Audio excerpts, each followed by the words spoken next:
Hi మామా bros, ఇది మన కొత్త ఛానల్. క్రికెట్ గురించి కొత్త విషయాలు తెలుసుకుంటాను, మీతో షేర్ చేసుకుంటూ ఉంటాను. కొంచెం సపోర్ట్ చేయండి, మీతో పాటు నేను ముందుకు వస్తాను. Please like, share, subscribe mister H.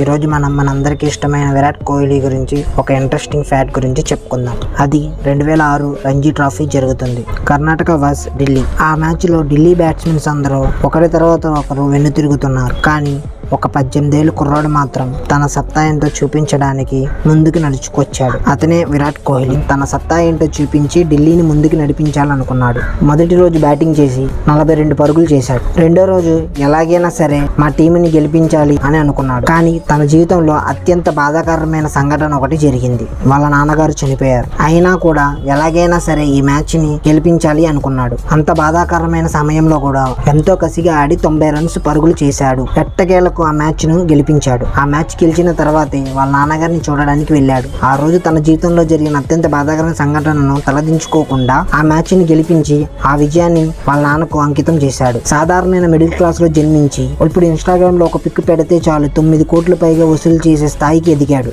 Kohli fans ఉంటే లైక్ చేసి కామెంట్ చేయండి. మర్చిపోకండి మామా బ్రోస్, మిస్టర్ హెచ్.